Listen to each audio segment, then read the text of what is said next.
Yep. All right.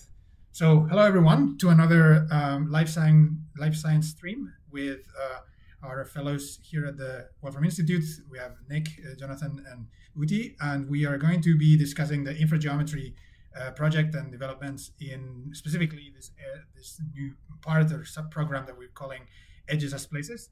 So to begin with, we want to hear some of the updates from Uti, who's been looking at the algebraic aspects of interpreting the spatial hypergraph, so to speak, as a relational system, and thinking about orders or partial orders in this context. And after that, I will refresh everyone with the core idea of the edges as places and some of the notions that I've been thinking about.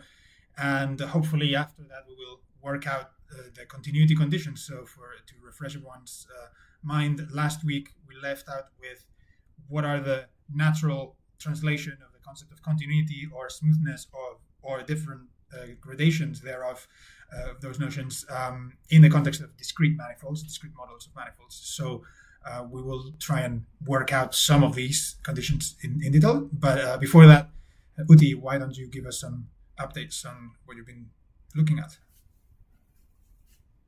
Sure.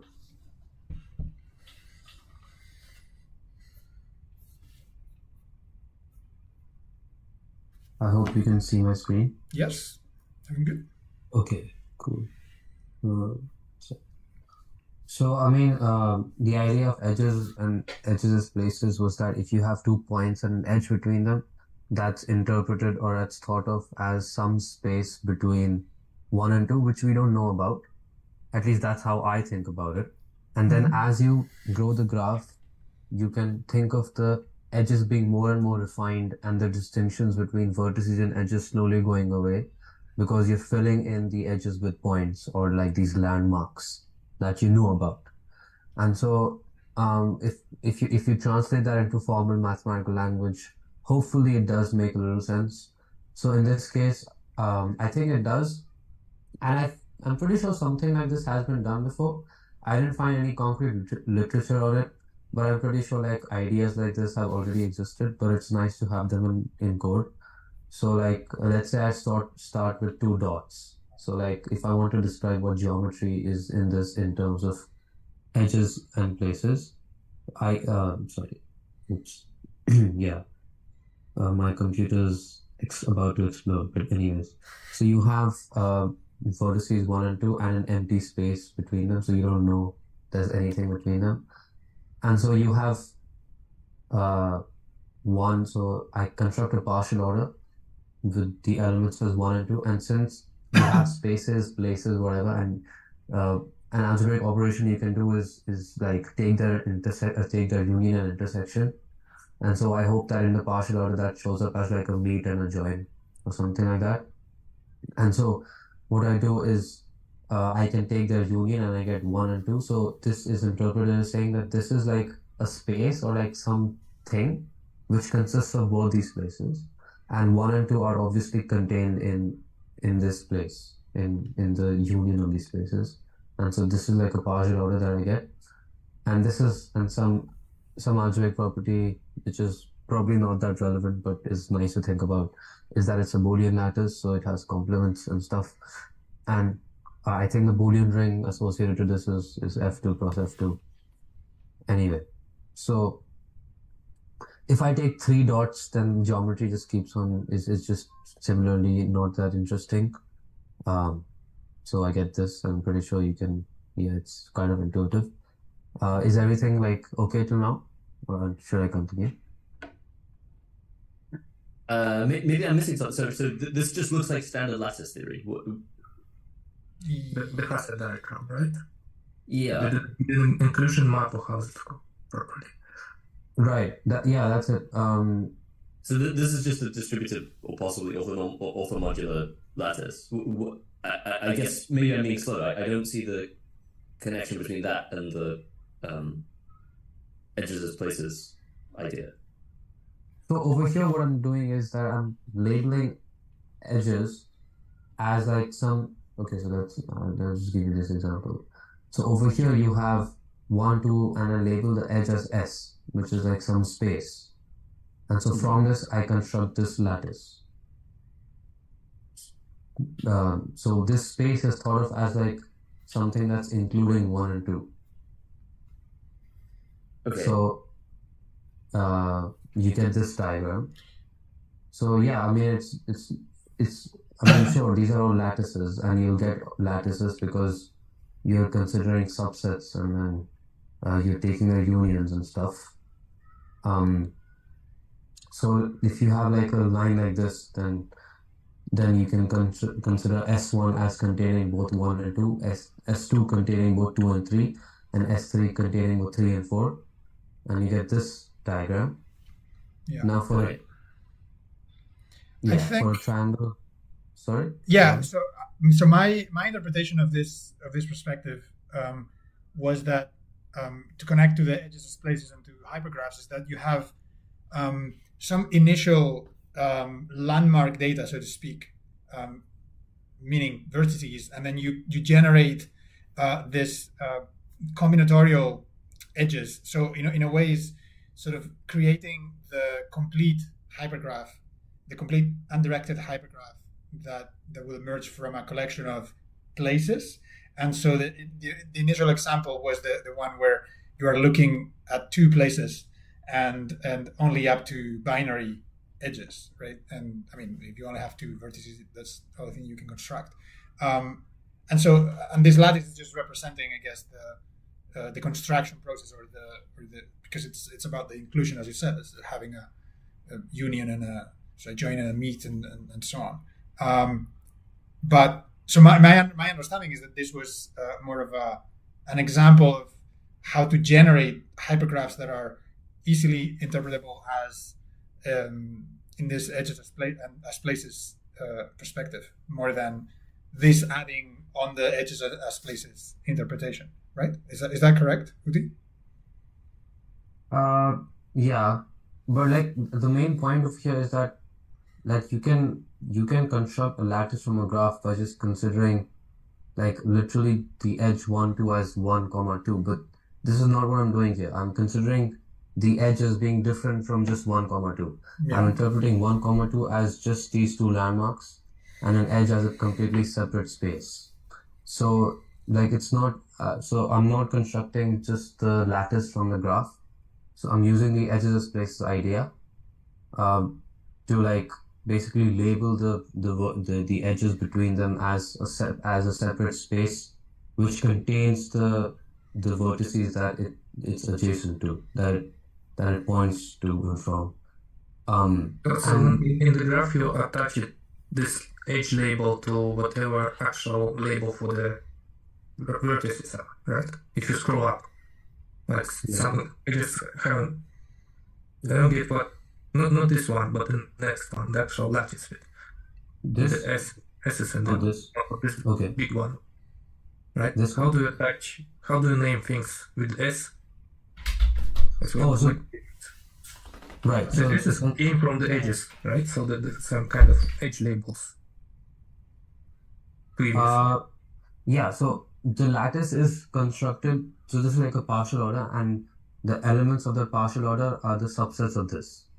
So, the elements, all the vertices that you see over here in this graph, they are subsets of this, and these are all spaces, which are ordered by inclusion based on these relations, where 1 is in S1, 2 is in S1, 2 is in S2, 3 is in S2, 3 is in S3, and 4 is in S3, and so on. And then I'm modding out by the equivalence relation of like on the pre-order, which is X is equivalent to Y if X is less than or equal to Y and Y is less than or equal to X. And so the labels that you see over here, they are technically equivalence classes of the subset. So over here you see it's S1, S2, S3, but you can also have a subset that says 1, S1, S2, S3, but that is the same equivalence class as S1, S2, S3 because 1 is in S1 already. So by adding 1 to this, I'm not really expanding the space in a sense because I'm ordering this by inclusion. And so if I do pre-order, then I think you will see, hopefully you'll see like a more complicated thing where you get 1, 2, 3, 4, S1, S2, S3, but they are in the same equivalence class as S1, S2, S3. So you remove all these like cycles or like these. Okay, but so you're referring to these things as spaces, but I guess the thing I'm confused about is right now you're just treating them as sets, right? There doesn't seem to be any topology here. You're right. There is not any topology here. So this is just subset relations between you're nothing about this. You're writing this as spatial partial order, but nothing about this is spatial, right? You're just generating the lattice that describes the subset relations between, given a collection of subset relations. What's the lattice structure? Yeah, there's nothing spatial but here. it came from a graph that you can think of as space, right? You just describe both edges and vertices, some kind of places, right? And then you derive this spatial order from this graph. Yes, yeah, precisely. There is not any topology here. So I mean, I guess that's the purpose of this was to like find like a structure that kind of differentiates these graphs. So what's the difference between this and this? So that's shown in the partial order.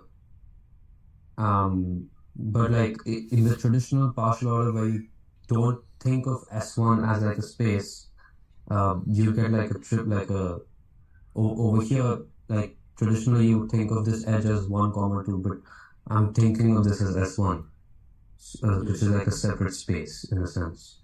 So I wanted to press on that exact point. So what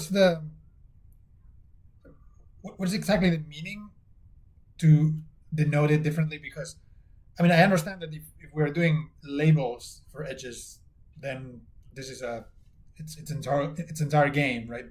Doing label hypergraphs. But my understanding is that the hypergraphs that we're going to use as models for space need not be labeled, and we're taking it as the sort of base for topological information, discrete topological information.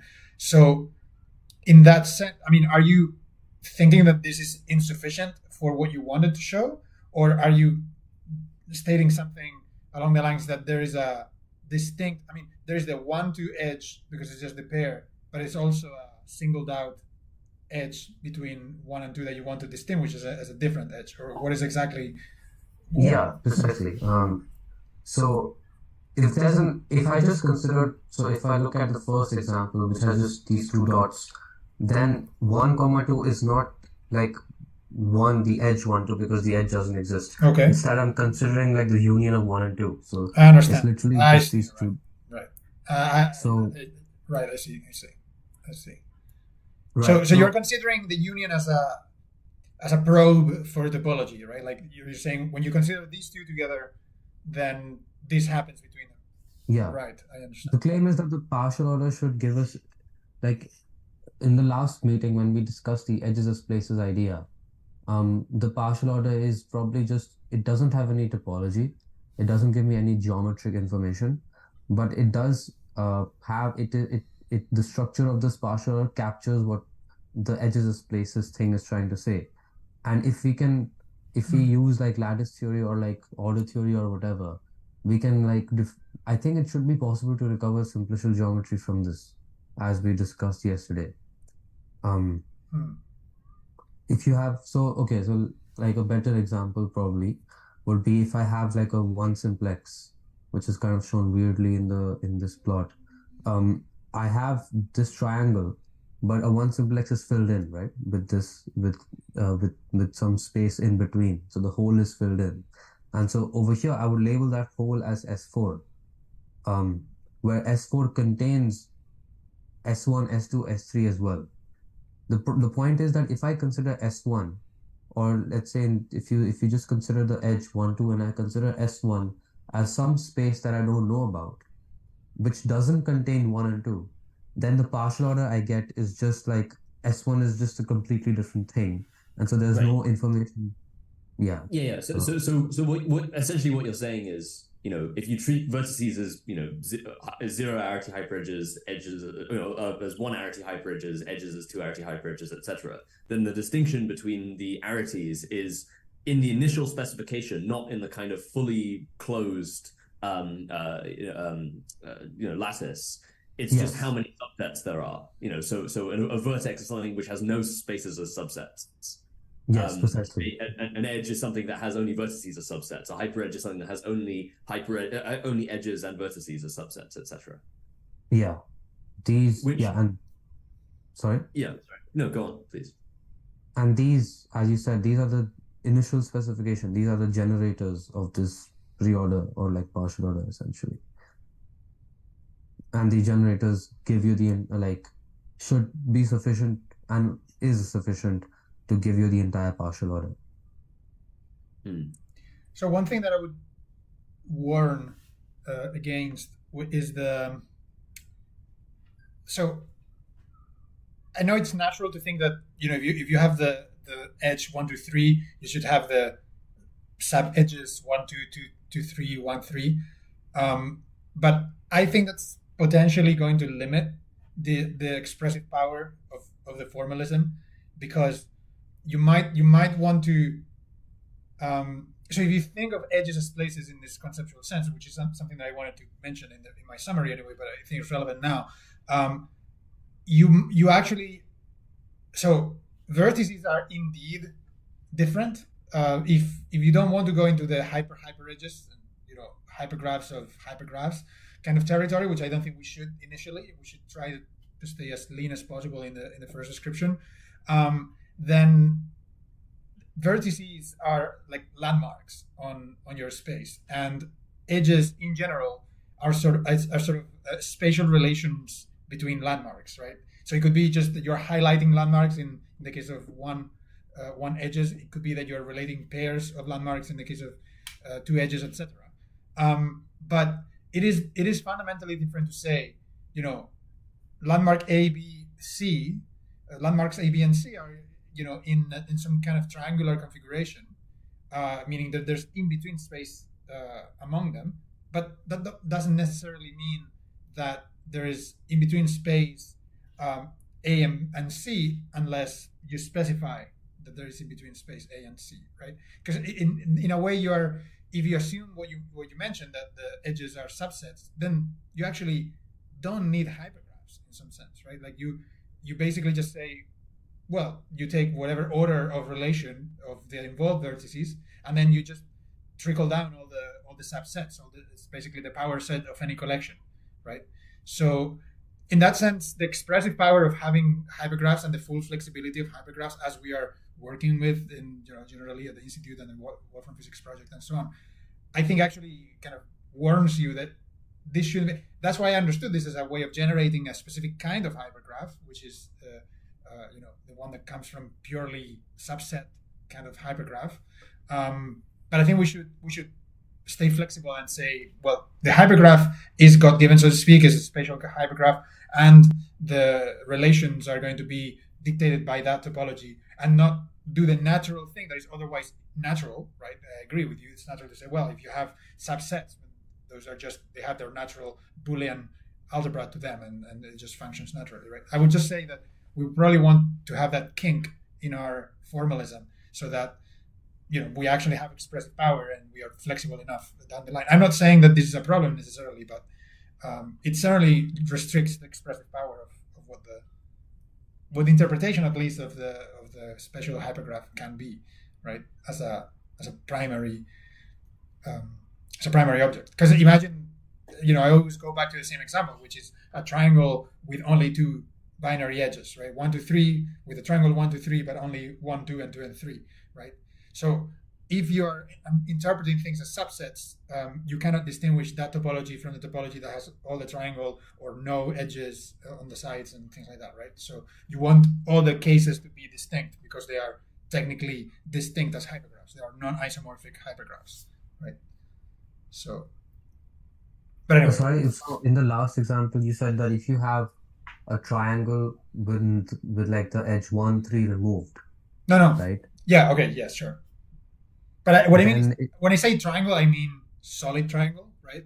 So it's the 1, 2, 3 triangle, and then you Yeah. have the lines 1, 2, and 2, 3, Okay. right? That's a hypergraph. Yeah. That is not the same hypergraph as having the triangle 1, 2, 3, and then the lines 1, 2, 2, 3, and 1, 3, right? Mm-hmm. So you want that your model accounts for such differences, because I think that's what hypergraphs allow you to do. I'm not saying it's wrong not to do so. It's just that hypergraphs naturally give you that expressive power. And I mean, the reason why you want to use hypergraphs and not just sets and belonging relations and things like that is precisely because you want that flexibility, right? I think that's what you gain from hypergraphs, because otherwise you would say consider a set of points and you just have a power set of places between that set of points, right? Like, so that's fully simplicial, right? So it's kind of I mean, I'm not saying that you just take the vertices and you're taking all the power set of all the vertices, because that's collapsing the graph information at the beginning. I know that that's what you're doing, and that's fine. But when considering the relations between the edges that you are considering, which are fully membership relations, right? They are fully set theoretic membership relations.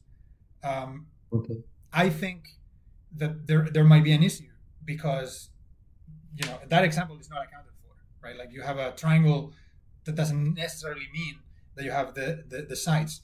That would be very similar to some kind of simplicial complex or undirected simplicial complex, where you have this simpliciality property that you have. So just to clarify, Yeah. You're saying that if I have vertices 1 and 2 and an edge between them, the edge should not be thought of as containing 1 and 2, or like a separate space that surrounds 1 and 2? Like, are you saying that's not the viewpoint that you had? Yeah, I mean, I wouldn't say that, because technically speaking, the edge, as far as I understand hypergraphs, the edge is precisely the information 1 and 2, right? If we are thinking of simple unlabeled hypergraphs, 2 vertices 1 and 2 and an edge between them, that information is literally 1, 2, and 1 and 2, right? So what I'm saying is that in general, the edges that are specified as a hypergraph, they are discrete, so to speak, right? So they are exactly what they specify. So if you specify 1, 2, that's 1, 2. If you specify 1, 2, 3, that's 1, 2, 3. But that's not 1, 2, 3 and 1, 2, 2, 3 and 1, 3 and 1 and 2 and 3. It's you specify 1, 2, 3, right? Yeah, that's what I've said over here. But over here when you say 1, 2, that is what S is. S is just 1, 2. Sure. It's not 1, 2. It's 1, 2, right? That's what you're saying. Yes. But I think part of the issue here is precisely that there's nothing spatial about this, right? So if you're just treating things in terms of set theoretic inclusion relations, then Carlos is right in the sense that if you've got the hyperedge 1, 2, 3 in the scheme as you've defined it, you kind of implicitly have all the relations that you would have had between 1, 2, 2, 3, and 1, 3. But if you had a slightly richer structure, that wouldn't necessarily be the case. I mean, so for instance, the description you're currently giving of this edges as places idea seems much less like a straight, I think it is spatial, right? I think it's not just a set membership or a set inclusion relation. It seems something, it may not quite be this, but it seems more like a sort of cobordism relationship, right? So if you think of each, if you think of each vertex now being a manifold, say a zero-dimensional manifold in the first case, then the edge, as each edge as being like a cobordism relation between those things. Yeah. So some higher dimensional manifold, whose boundaries are the vertices. Then you can certainly construct cobordism categories where you have you have a higher dimensional manifold whose boundary is the disjoint union of 1, 2, 3. But there's no higher dimensional manifold whose boundary is just the disjoint union of 1 and 2, or just the disjoint union of 2 and 3. And so then you could have a morally something that is morally a 3 hyperedge without having it degenerate into into 3 pairwise edges. So I wonder if there's a more spatial scheme like that which we could come up with. Yeah, and just to be clear, Uti, I think my comment is not so much relevant at the level where you present the initial graphs, like the examples that you have. Like I understand that you're explicitly declaring those as the spaces or the places in your graph, but when you were doing the analysis, right, when you were doing this the partial order that derives from it, you're taking this general inclusion properties, right? So in particular, I think one of the steps I just looked at as example, and you were looking at some of the edges, containing 1 and 2, and then that was a relation precisely because you express the if you go to the one of the or that one there, the 1, 2, 3, the one at the top that you have on the screen, right? So with the three dots example, the one just above, right? Yeah. So in that one, right, the reason why you well, actually, those are 3 separate dots. Actually, can you go to the next one? So the fact that you have only S at the end, right, and not 1, S, as you said, it's precisely because you're considering the membership kind of relation, right? You're saying because one is in S, right? Then you're not representing that explicitly. That's what I meant, that you might want to be careful there, because you want that should be specified exactly by the kind of hypergraph that you're given, which doesn't mean that this is wrong. It's just that no, I see. You know what I mean? Yeah, I know what you mean. This might not have a lot of structure though. In terms of getting topology or some space or something. I mean, like, I'm sure you can shoehorn some stuff, but yeah. I mean, one thing I see where it loses the. Yeah, so this is something that we did mention last week. It's likely that any kind of recognizable neat closed algebraic structure is going to be lost in a total sense, right? I would even claim that that's a hallmark of what we're doing, right? Like if we actually want to make any meaningful progress and with any degree of novelty, it should be the case, I think, that the traditional structures that are total and that, you have a Boolean algebra with these properties or a lattice and so on, that should probably break down, because I mean that's essentially what's kept simplicial geometry. I mean, there's an entire volumes and volumes and volumes, entire literature on simplicial geometry, right? Discrete simplicial geometry, which is algebraic topology, doing all kinds of computations discretely for continuous spaces, right? This is a big industry, relatively speaking. The reason why I think we're doing something fundamentally different is that we are not afraid to completely destroy the neat algebraic structure, right? Obviously, we're going to have good examples that are guiding, that do have the nice algebraic structure and so on, and we use the algebraic structure as guide, right, and inspiration.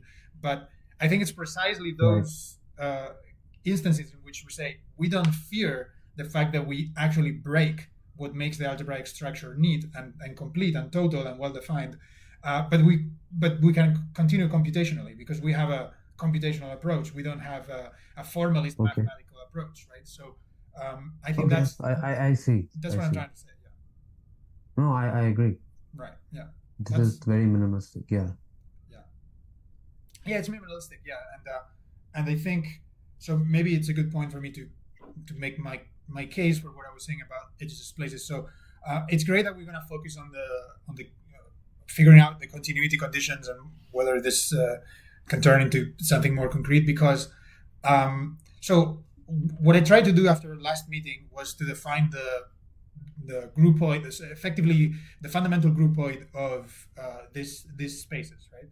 And so something that you immediately encounter is that, so unfortunately, actually, I had the notebook on my desktop, and I have to download it from the server that I don't have access right now. I'll show you the sort of groupoid notebook in the next meeting. But basically, the idea is, so if you give me a hypergraph, and this is again what I'm calling the spatial hypergraph, which I think is a nice correspondence with the terminology in the physics project. There's some given hypergraph, unordered, simple, let's say for simplicity, and so the vertices in this hypergraph are to be thought as landmarks on a space, right? So they are indeed different. The reason being that if you're understanding edges as betweenness relations between your dots, your points in space, then it's clear that edges and vertices have different status, because if you can say that between A and B there is space, so you have an edge between them, and you want to consider that space at the same level, as an equal citizen to any other of your places in your spatial hypergraph, then if you have an edge between A and C, and that has an edge between them, that place, the edge itself, is also a place. So why not a place between the two edges, right? So that's precisely avoiding the hypergraph situation, right? Which I don't think is problematic. Just to be clear, that I don't think it's we're running into some kind of loophole or something if we consider hypergraphs. It is as simple as saying, well, you need to define a new hypergraph on top of your first one, and once you have a hypergraph, you just proceed. I mean, there's nothing mysterious there.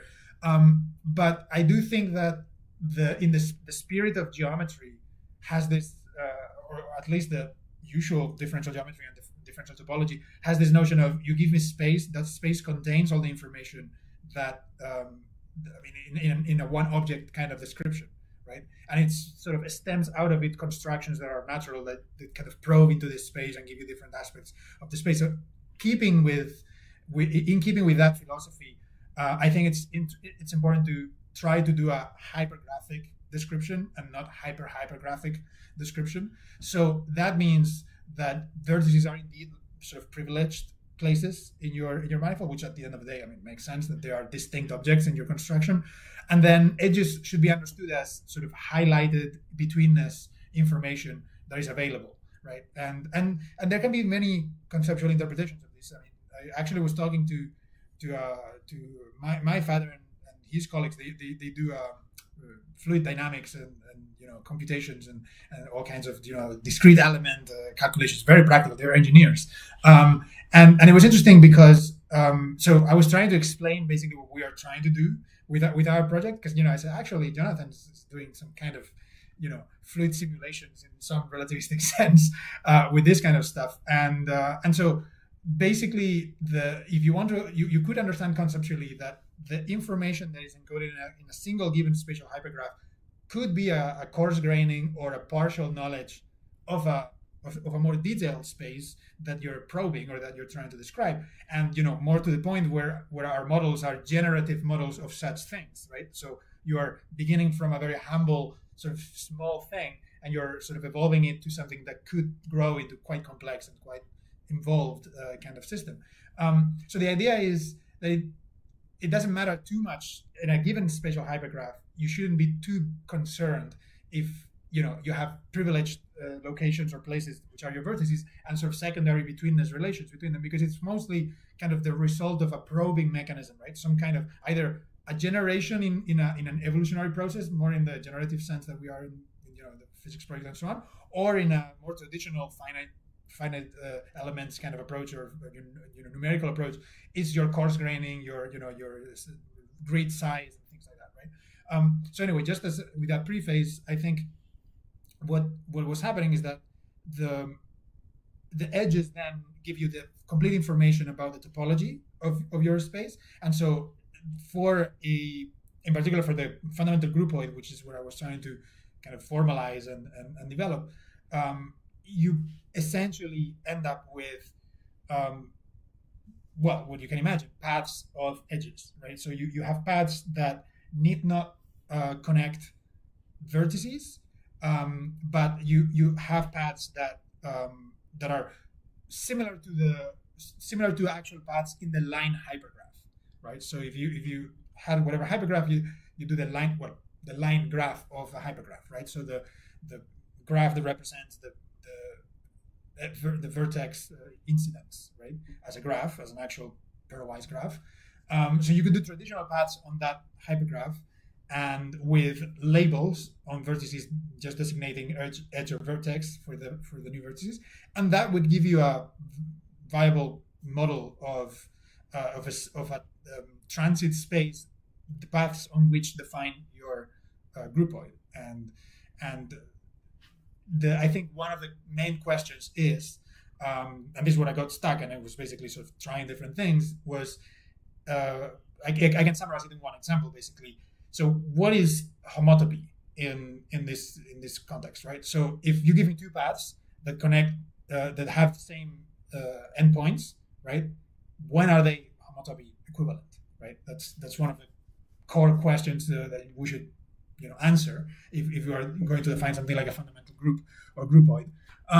So the problem there was there are many ways to do this, right? Like you could, in the simplest cases, it's obvious, right? So you say, okay, so if you have a collection of edges that mirrors the path, so in the smallest case, if you have an edge between the two paths, understood as the paths are sequences of edges whose incident structure match, meaning you have the simplest, again, a triangle, you have two paths, you can go from A to B to C, or from A to C directly, right? So you would call these homotopy equivalent when there is an edge 1 to 3 between this, right? It's the obvious thing visually as well.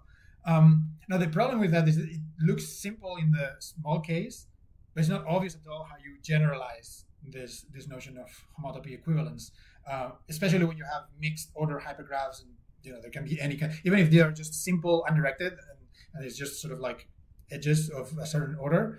It's not entirely obvious how you generalize that notion of homotopy equivalence. So the alternative so that's for paths that are connecting actual vertices, right? That's the obvious thing to do.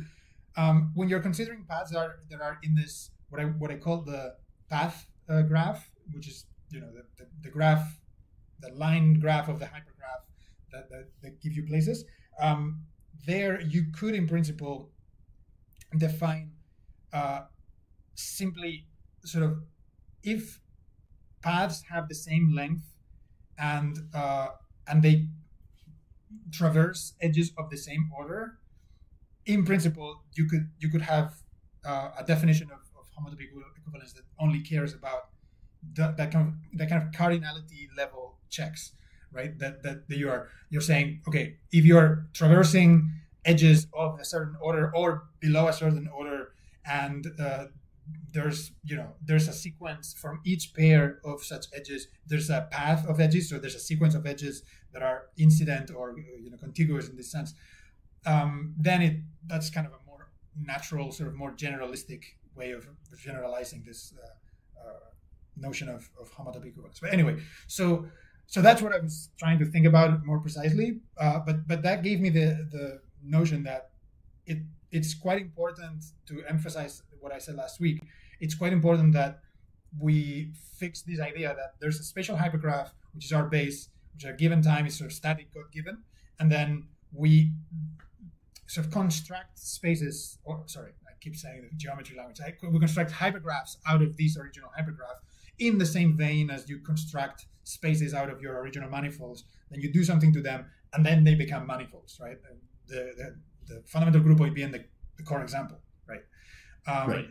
So anyway, summary, I think vertices should be privileged. They are like landmark places, and edges are betweenness relations between them, and so paths can traverse them, but you can't state betweenness relations betweenness relations. That's a bit of a mouthful, but that's I think a way to have a fairly systematic and what it looks like a fruitful sort of set of definitions that we can run with that will parallel more or less what we did already with vector fields in the sort of naive case where we were just doing vertex paths.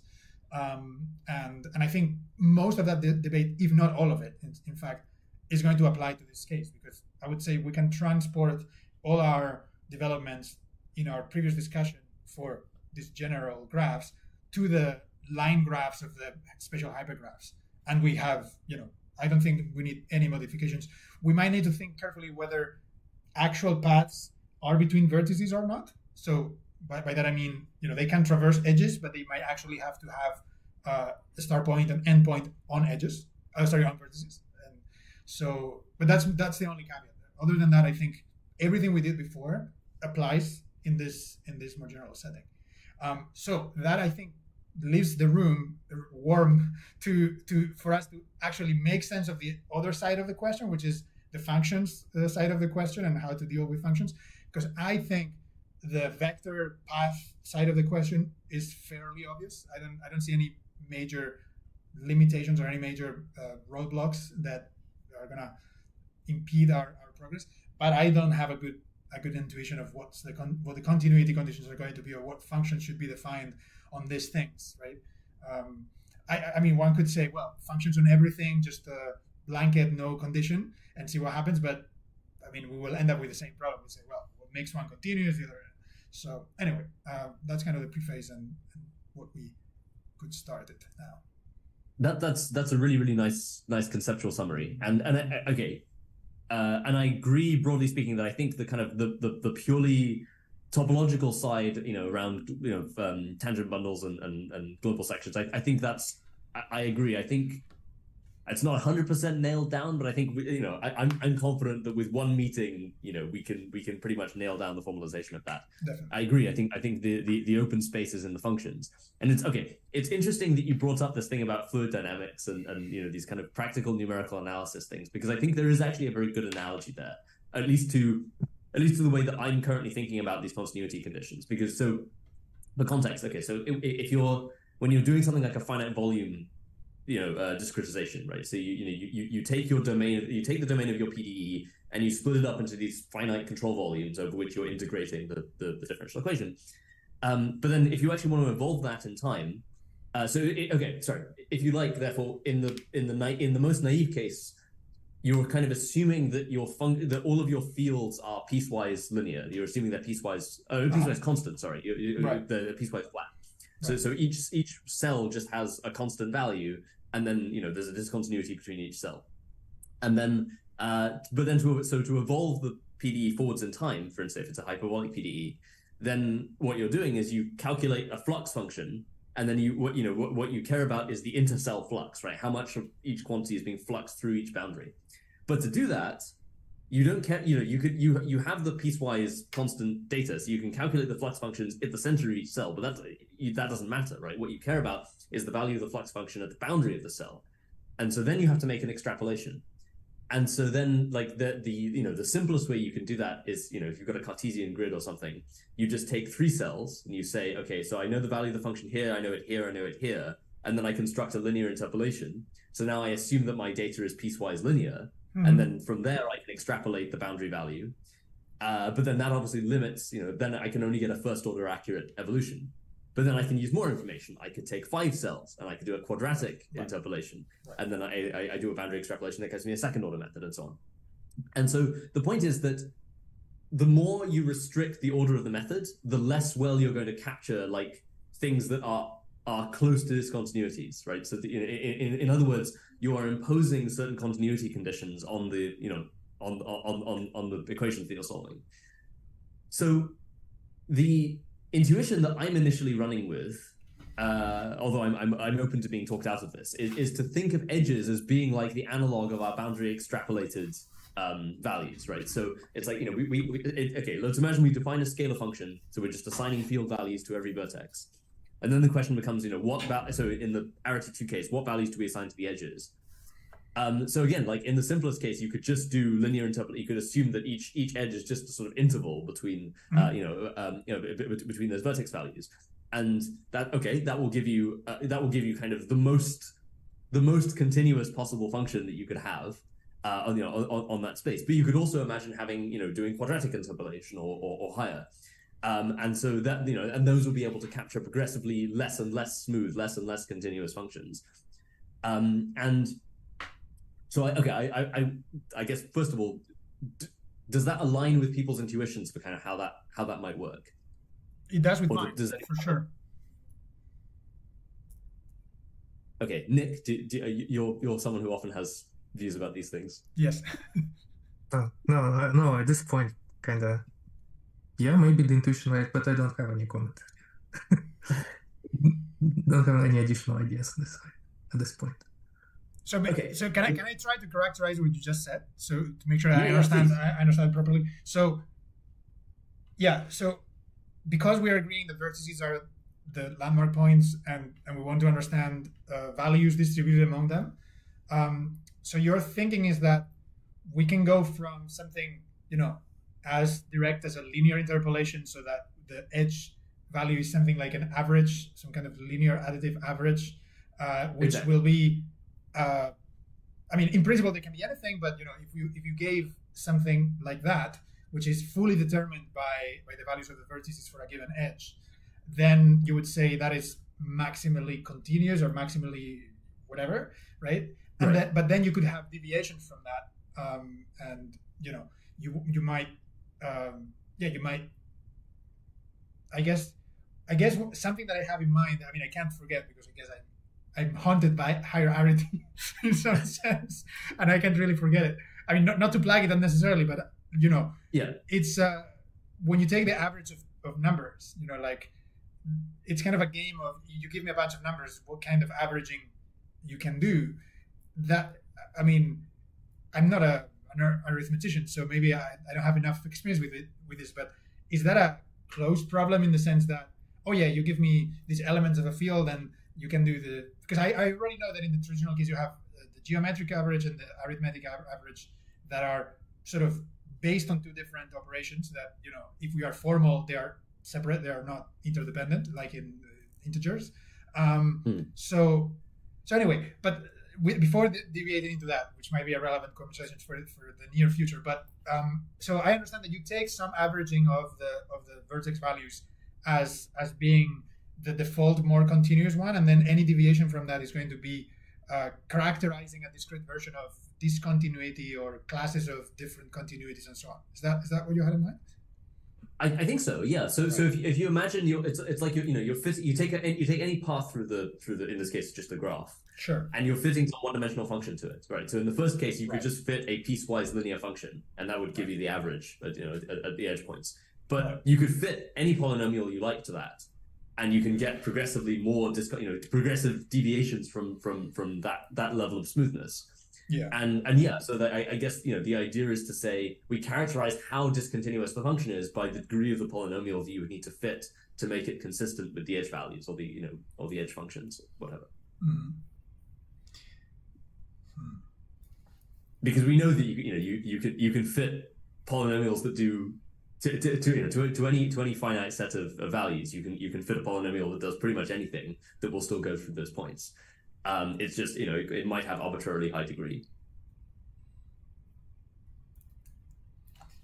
Mm-hmm. Yeah, I agree. We should look into that. Like we should.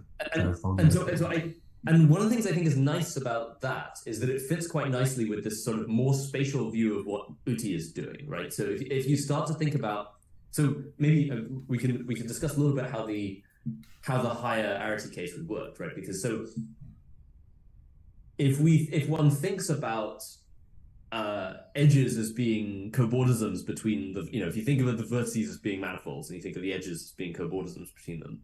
So in the simplest case, you could imagine, you've just got a zero-dimensional manifold, which is just the point value of your, it's a manifold that just contains a single real number, and then a natural cobordism is just the interval between those reals, and so that gives you some one-dimensional manifold on each edge. And so then if you pick the midpoint of that, that's just going to give you the average. That will give you the arithmetic average of the corresponding pairs of vertices. But then you could imagine, okay, if you have three vertices, so now I have three kind of single point manifolds. What's a natural cobordism between those? So then then you could imagine taking you could imagine having a one-dimensional interval between the minimum of those three values and the maximum of those three values, so it will contain all of them, just like in UTI's prescription. But then if you want to interpret that as the image of a function, you could interpret it as the image of the quadratic, of the unique quadratic that fits those three points, for instance.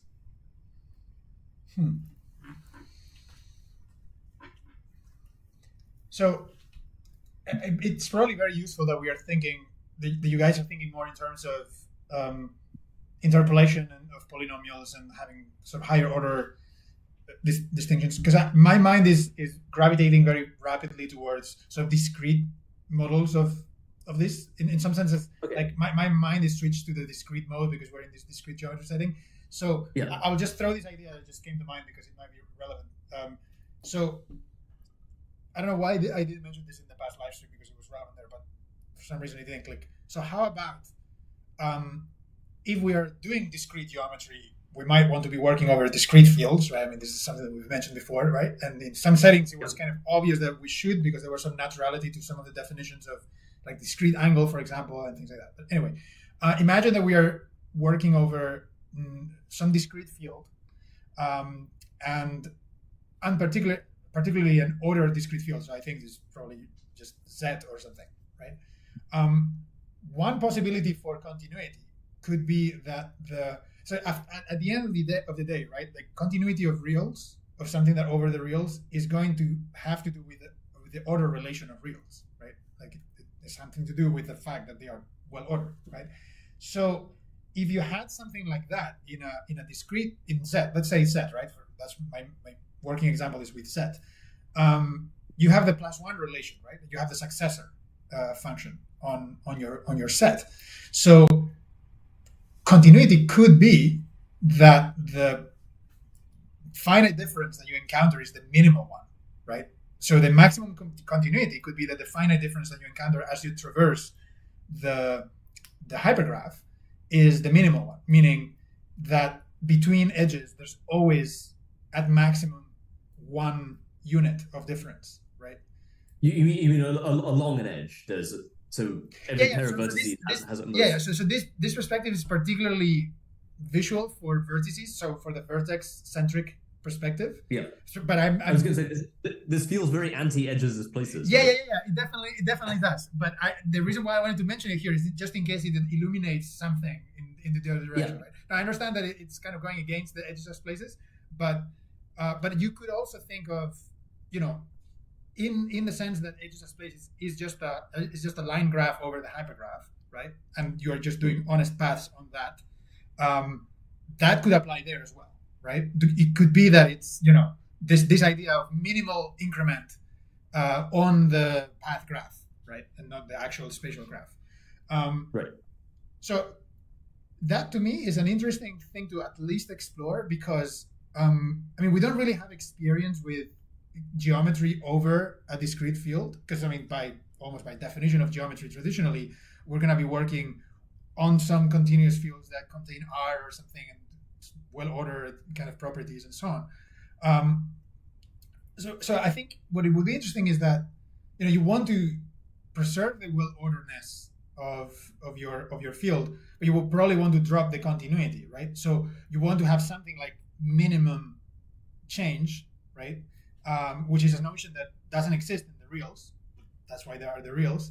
And but in the context of something like Z, the integers does exist. So that could be an idea, right? And I was thinking a few examples, and it kind of makes sense, right? To try and that gives you a wealth of distributions possible, right? It's not that it constrains terribly what functions can be defined on your space. I think it gives you a wealth of possible configurations given any hypergraph of what can be fully continuous or how do you say it, like minimal discrete or something functions, right? Whatever name. Yeah. So anyway, just to throw it out there because it's another angle that we might want to consider. Yeah. Okay. But I think that's very interesting. So to make a sort of possibly pointless quasi-philosophical remark. Probably not pointless.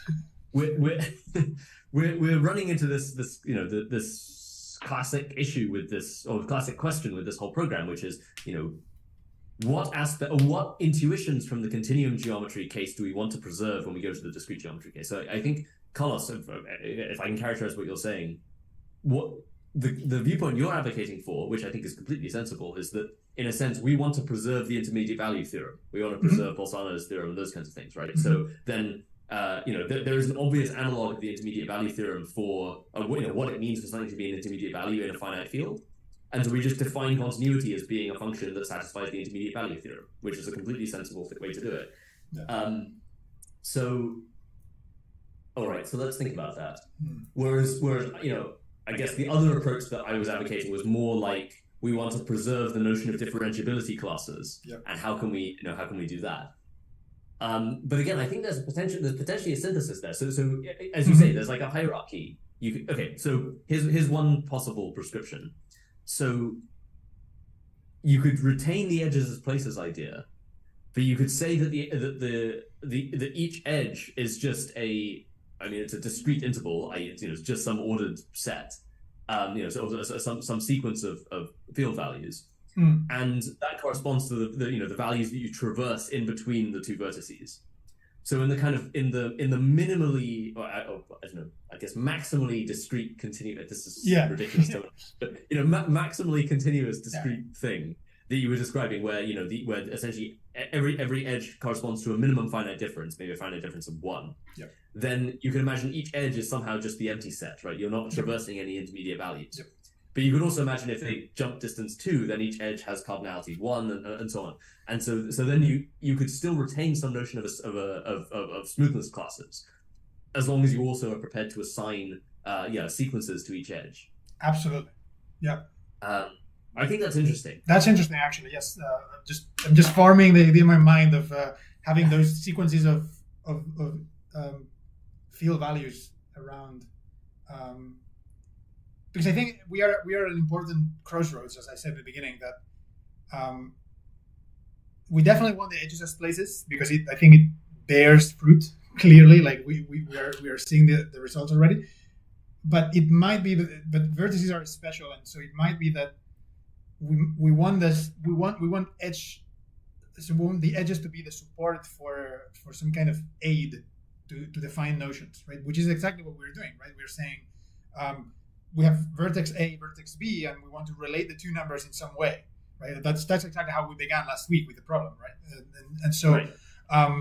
I think that's what edges are affording us. They're saying, well, if they can carry something like, I think your suggestion is pretty complete, but something like a sequence of values, if we're in a finite field, or something like an interval, even if we are over the reals, I mean, we could do over the reals even in the discrete model, having a real interval, right, in right. there.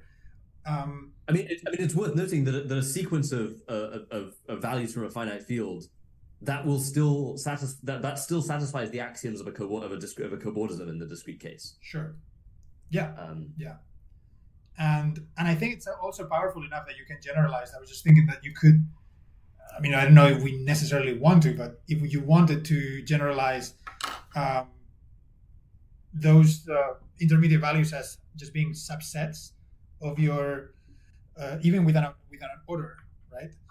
You could just have subsets, and you could have something like a complex analysis, possibly sort of discrete complex, for example, or non totally ordered numbers in this description as well. By saying, by talking essentially about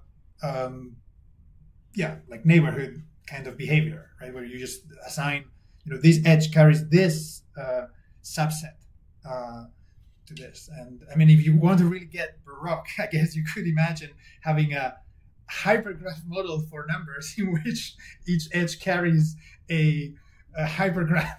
But anyway, not to go too Baroque in that direction. Right. Okay. Actually, so let's concretify this a little. Yes. Bit. So if we have let's imagine doing. I don't really know the best way to do this, but let's have that. And so for each of those, if we just say, I'm going to assign some random integer, 1 and 20, say, and okay, so let's call that a function, and so then. So I have something like that. But then what I can do is, so if I take the edge list, what I want to ask is, okay, what values do I have to traverse between the two endpoints of the vertices? So best way to do that is probably okay. So I take each of those. I'll do the min of first of hash, last of hash, range to the max of first of hash, last of hash.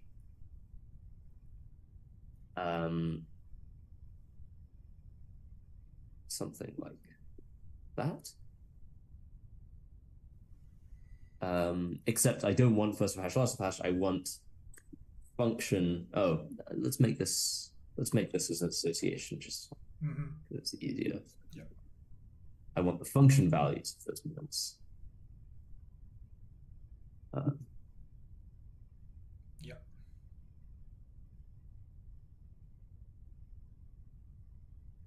There we go. And then I do next label, normal function edge label. So let's call that intermediate or something. Yeah. Edge labels go to intermediate. So now we have something that may be completely incomprehensible.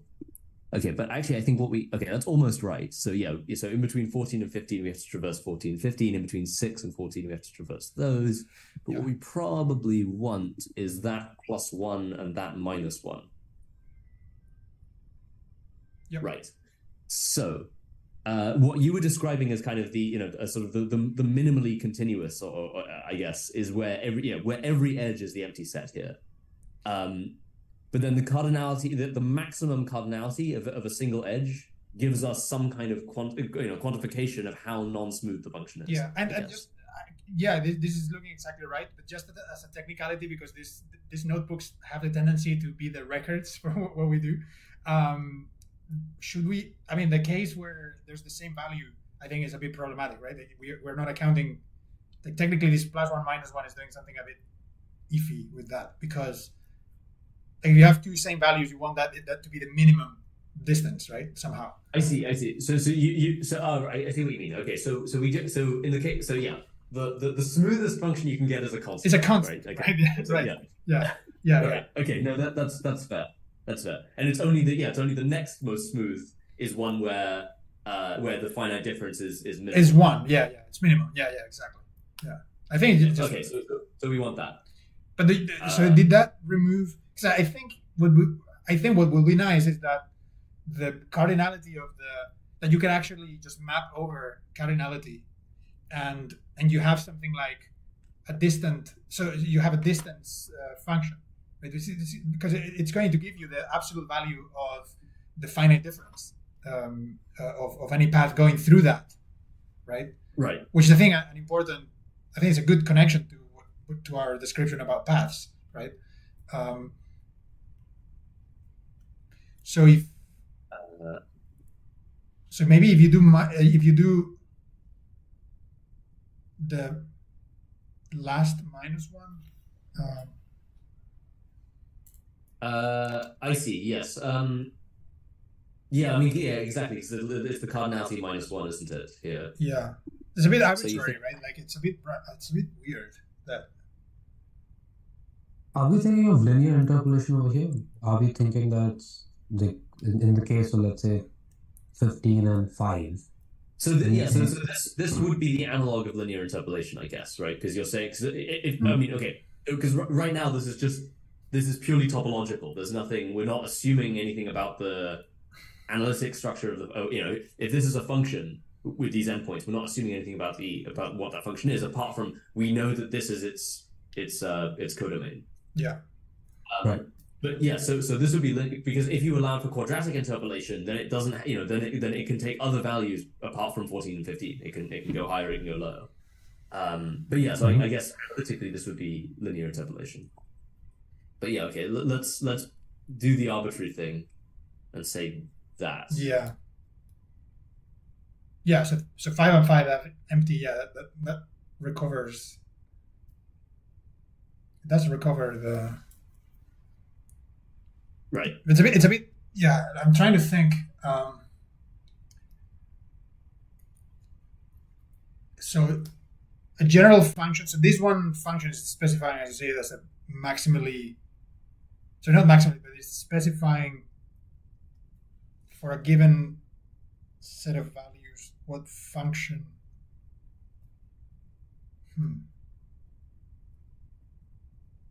Right.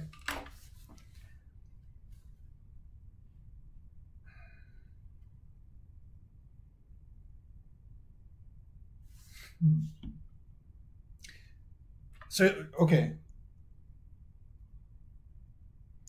Actually, when you think about it, I mean, this is interesting. I mean, I don't know. I just had a more conceptual point to make here, but it actually makes sense thematically that we are considering intervals or sets of values, of field values for edges. I don't know if this is exactly what you intended when you propose this, but I just realized that it kind of mimics exactly what happens in the continuous case, that vertices are points, so obviously a single value, but when you have extensions of places between points that are, between points, that you have collections of values, right? But that's what happens in a manifold, right? 2 points, right. value. You have something in between those points. There's going to be a collection of values between them, right? So that's actually interesting to you. The intuition I had in mind was that it was exactly the cobordism case, right? So so you think of these as being boundaries, and then so each vertex here is zero dimensional. Each edge is discretely one dimensional. But in principle, these could be high dimensional, manifolds, and the same structure would apply. In which case, to be a true cobordism, it would have to contain the boundary points, right? So this would have to be not -1, but sure, no, but I think in a way that's, I mean, if we are settling on this idea that edges carry subsets of values and vertices carry single values, it kind of does away with the technicality problem that I was referring to, this hierarchy ghost, the back of my room just staring at me, right? Because I mean, you're saying, well, I mean, if you have now all edges are equal, right? Because you just specify a subset of values, right? And it might actually be that this is actually interesting. So it might be that if your edge has a specific symmetry type, right, or has a particular structure, you might want to think of that symmetry structure, that data structure, that also kind of constraining what is the specified data, the specified field data on that edge, right? So let me give you an example that is quite straightforward. So right now, these are quite clearly unordered sets, right? This is just a collection of numbers, but naturally there is an order between them because the field itself is ordered, but otherwise, it really is just a collection, and you can take the cardinality as the absolute value of the difference. But imagine now that you are in the path graph, so you're looking at this sort of path edges, right? So the tangent bundle kind of graph, and you want to think of a function over the tangent bundle, right? Or something that is, you're traversing a function in that sense. So it might well be that because your edges are not directed, that you want that the data structure to be reflected, right? So you might want to say, if you're going from 14 to 5, you're actually going 14, 13, 12, 11, all the way down to 5 in that order specifically, right? And so that edge that is pointing exactly from the vertex that has value 14 to the vertex that has value 5 actually carries not just a subset of elements of the field, of the number field, but actually a tuple, in this case, of ordered, a sequence of ordered numbers, right? So anyway, I'm just noticing that this might be quite powerful, because and so that's a binary case, that's a RT2 case, but even in the RT3 case, if you have a triangle, where I don't have a good idea of what the symmetry should be there in principle in general, but if you have a subset, if you just have a set of numbers, right, you don't have to, settle any debates about what it means to take an average of 3 elements, right? Whether you take an additive averaging or geometric averaging or some kind of, So it kind of powerfully encompasses this case. So I'm just noticing that actually going for intervals and subsets and some kind of data structure of integer values or field values on the edges is it looks technically quite nice in principle, and also thematically kind of makes a lot of sense, kind of rhymes with the previous setup. So yeah, it's Yeah, absolutely. And so in that case, I mean, and I think what's nice about this is it's at least, I don't know, at least conjecturally, it extends quite nicely to the high arity case, right? So yep. I mean, because whereas here we're saying, it's like, as you say, you have a pair of points and you ask, what value, what are the manifold points between them? You can also ask, here's a triple of points. What are the manifold points that are kind of in the triangle or whatever that's bounded by them? Exactly. Yeah. And so let's do that. I don't actually know. Maybe you can do a real-time use of hypergraph. Yeah. Well, tell me how to use it. Yeah. I was going to do it by hand. Install the packlet. This is going to be a good test run, Nick. Yeah. Okay. So what? So it's Use the link. I can give you the link. Yeah. So post something in Zoom and I'll use actually you do it, Nick, because I'm streaming and the screen is gonna mess up if I change window. Yeah, let me find one. It's just the short one move from. Yeah, just I found it.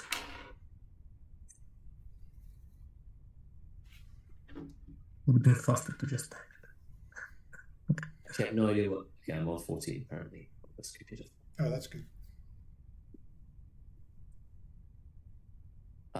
Okay.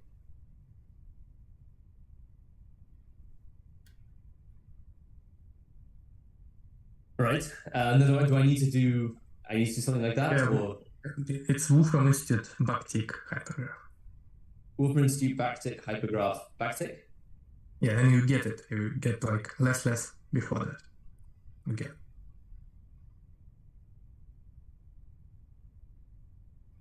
You say less? Yeah. That's the same thing. No, that's okay. Get either one or another. Okay. All right. Okay. Just a syntax forget.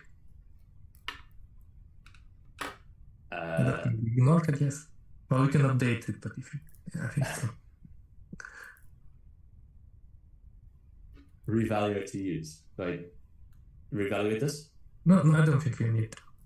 Okay, right. Now, tell me what to do. How do I generate a random hypergraph? So this should be random hypergraph of arity 3. Yeah. So I think same as random graph, right? Yeah, the same as the source function, but instead of edges, it returns a hypergraph object. So I see. So I give it a vertex count and an edge count and an arity. What's the syntax? It's like a list when the first element is the how many vertices, and then usual signature, how many hyper edges with how many arity. What is the arity? Yeah. I see. So would I say like 20,3? Yes, 20 edges, 3 arity. Yeah, something like this. Yeah. Okay. Let's try that. But looks like it might be the wrong way around. No, I think that looks right. Well, that's the free arity because they all like filled. Yeah, that's fine. But I think there needs to be some constraint for.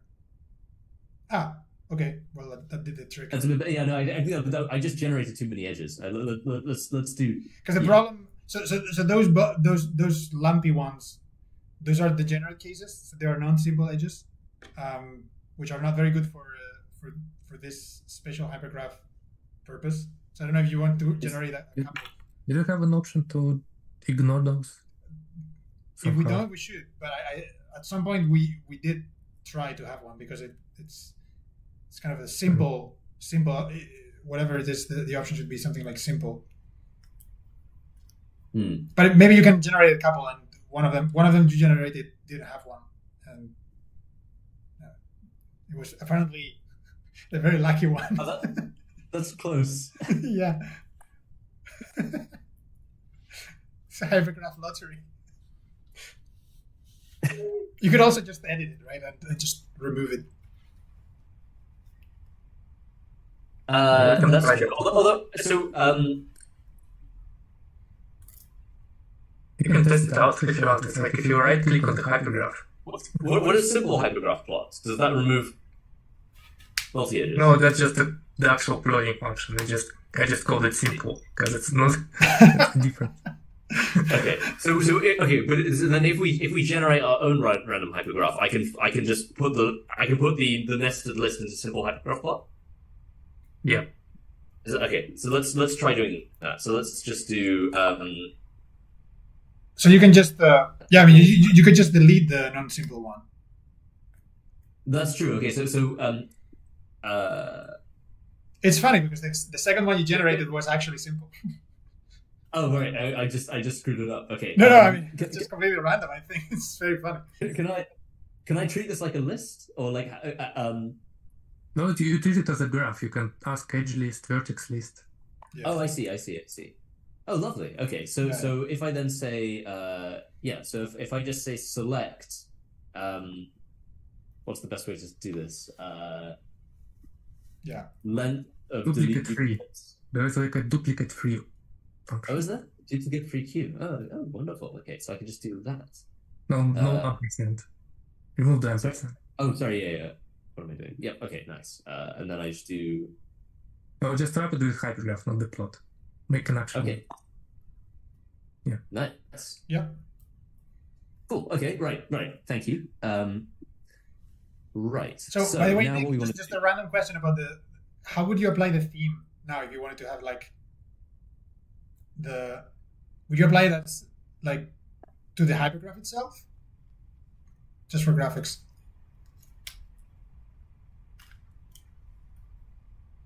Well, what do you want? Are you asking me something? Yeah. The theme. How do you apply the theme? Yeah. Well, it's a plot theme. It's just an option to hypergraph. Okay, so yeah. There are a few of them, like dark, Wolfram model, something else. Not a lot. Yeah, but I think it's fine. So is that plot theme? Yeah, and then dark. Not all of those. Just this is just something completes the default ones. Yeah. We have. If anyone has suggestions for themes, then we can include some. Dark is interesting. Yeah. Is there a dark mode version of this theme? Of the kind of default color theme? That might be nice. Well, we can set background to black. Okay. You want actual colors. So do I set background black or no quotes? Okay. No color.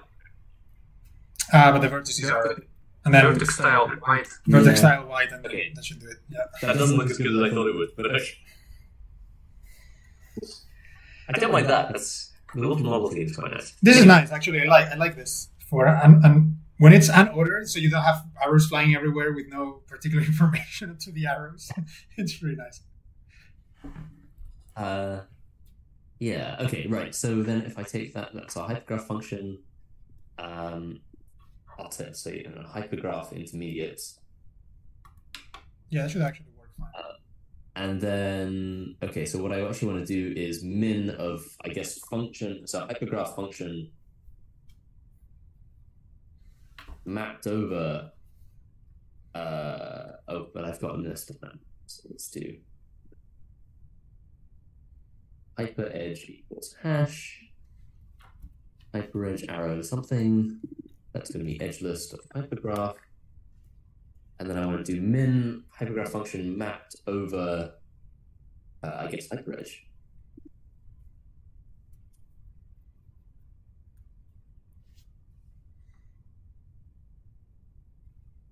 I think.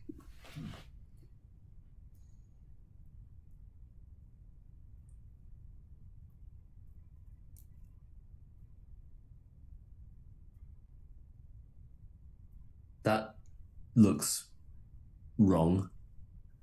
So is it? But don't you have to define them? Oh, you did. Oh wait, no. Actually, no.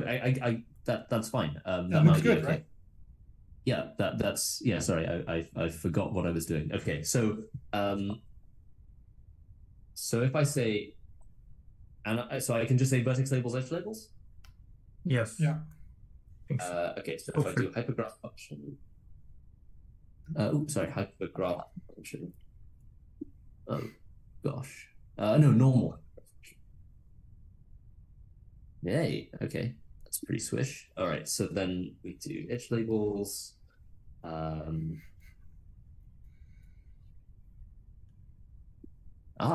And they even color accordingly, which makes them harder to read, but that's okay.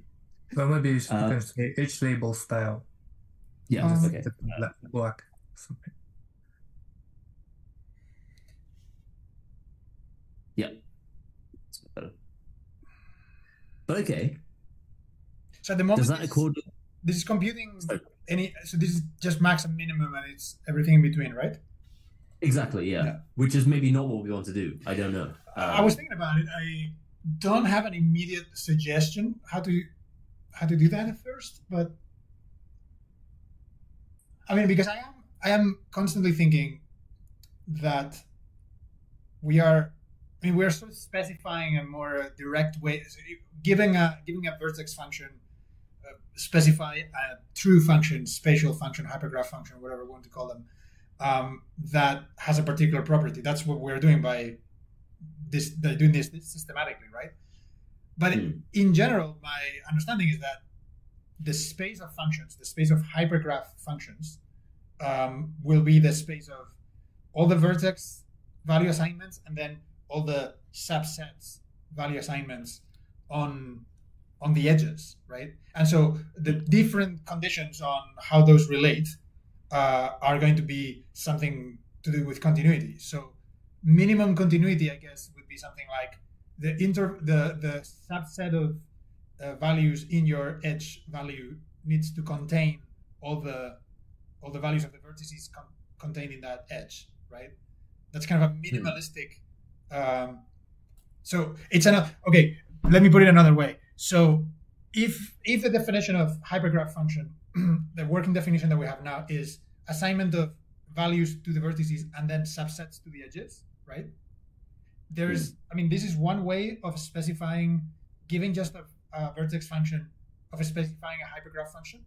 But an even simpler one is to say each edge carries the collection of values of the vertices, right? The actual just list of values of the vertices of that edge, right?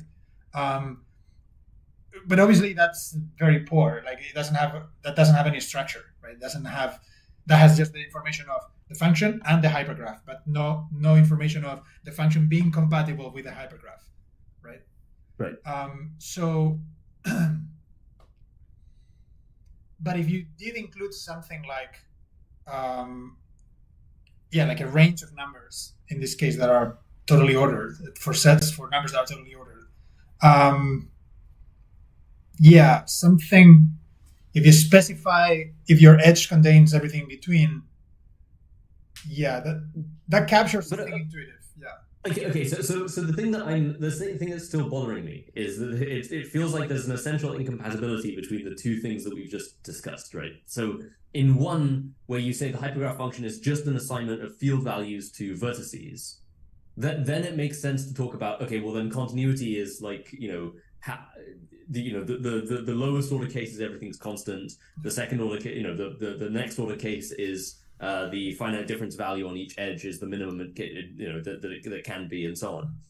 But all of that sort of assumes that there aren't assignments there is no a priori assignment of edge values or edge subsets. No, but that's if I communicated that, it's my bad. That's not what I wanted to say. I mean that hypergraph. What I'm calling hypergraph functions are assignments of all elements, vertices and edges, right? Right. But the assignment to edges should be subsets of values. Yes. Right? And so what I was thinking about was there's a completely trivial way of assigning an edge value for any given edge and any vertex function, right? You can just take the collection of values of the vertices belonging to an edge and just make that the edge value, right? Yeah, sure. But that's completely trivial. It has no information, so it shouldn't be a very special one. But then I got caught up in thinking, what are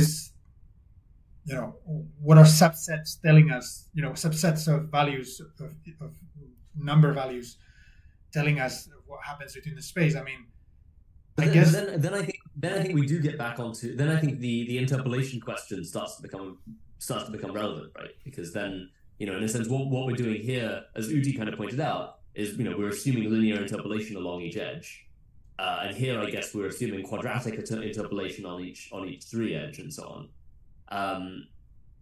But we don't need to assume that. We could. Why quadratic? Simply because in general, if you imagine assigning a function that has points at 13, 14, 7, okay, but nowhere else. Right. Yeah. Sorry. Yeah. Okay. Interesting. Whereas if you assign, say, if you assigned a cubic, then you could still hit those points, but your pre-image your image would be potentially larger. Yeah. Huh. So just a thought, like this is definitely not ironed out, but it came to my mind, and I was thinking of this previously, was that if you could assign each edge, I'm not saying we should do that. You could assign each edge with the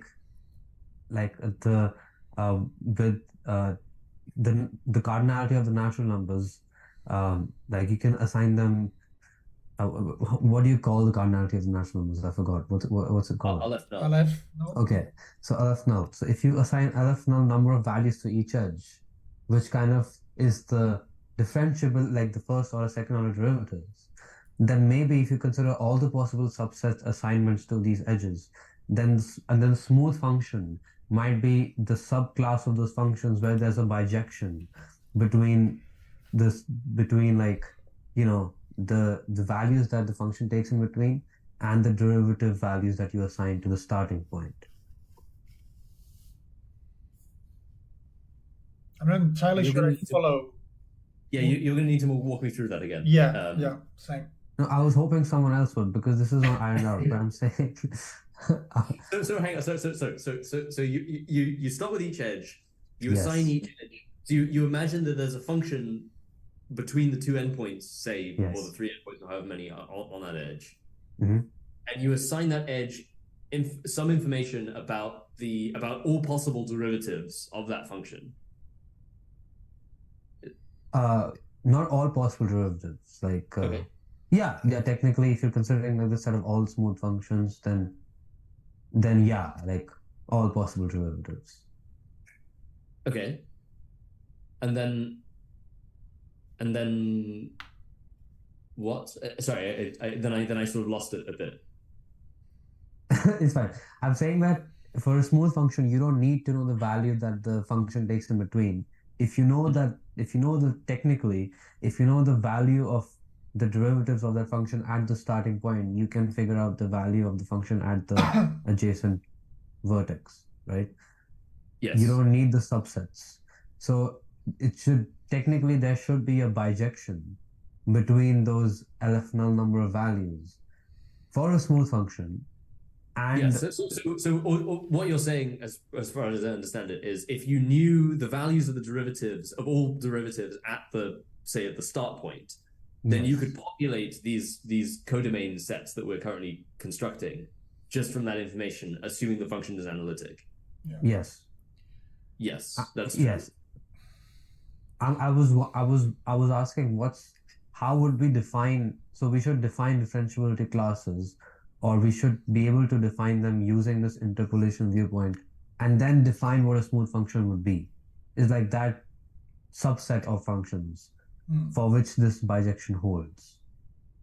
Yeah, but I think that one of the issues, I think I'm trying to get your angle here, but if we were sort of converging on this idea that the notion of assigning intervals or subsets of values to edges is kind of making sense to us, right?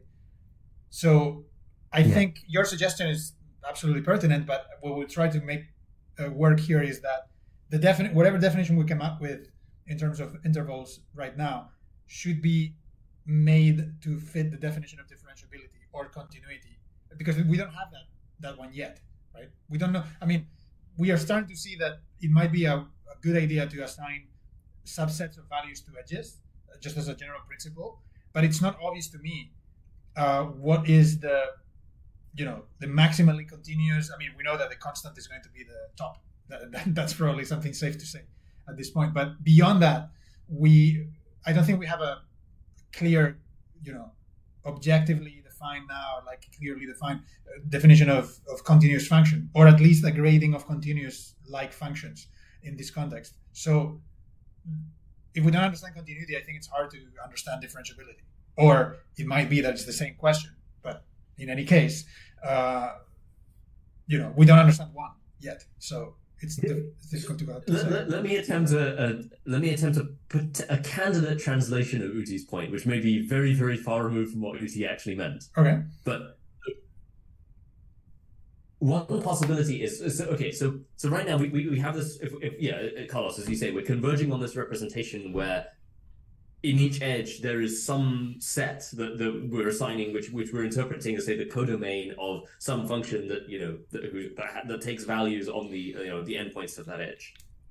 So that's a kind of cobordism type view. Mm-hmm. But you could also, I mean, as Uti says, if one imagines that the functions are analytic, then then that codomain can be populated just by knowing essentially values of derivatives or coefficients. I see the point. Yeah. One of the points. So conceivably, what that is doing is saying that once we've kind of worked out in a bit more detail how this construction works, that gives us some systematic way to shift from this kind of cobordism viewpoint to a viewpoint in terms of, say, jets and jet bundles. Sure. And or a viewpoint in terms of jets, which then, if we apply that not now to scalar functions, but to these vector fields or tensor fields and so on that we were looking at before, which involve taking sections of tangent bundles, now we get some analog of the construction of a jet bundle. Sure. No, I think I see the point, and I think there's kind of two competing perspectives here, and I think they're converging, so it's not really competing in a way. But like I think this differential approach where you're thinking of the edge data as something, but that's essentially what derivatives are, right? Like you give 2 points that you might want to say are arbitrarily close or something, but at the end of the day, it's giving you some kind of estimate for what your function is going to do in that finite interval, right? It's like that's the whole point of having a linear approximation or quadratic approximation or whatever, right? So I find it quite interesting that we might think of edge data, and by edge data I mean whatever it's populated on edges as a proxy for functions or values of functions or whatever, that might encode derivative data, right?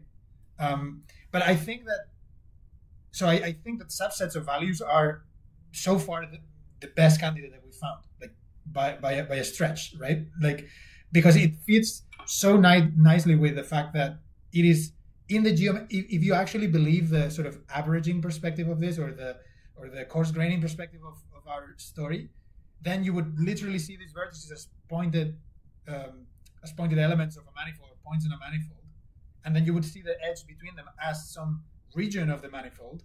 So you could always have this picture in your mind that a point has a value because that's a single point, but a region has a collection of values because there's all kind of points taking values over that region, right? So there's a thematic coincidence there, and then there's the technical coincidence there of the fact that you can measure the distance by the cardinality. If the number set is well ordered and whatever, it can give you the difference. So you're effectively measuring the first order derivatives, right? Like the direct derivatives, which are the finite differences in our context, right?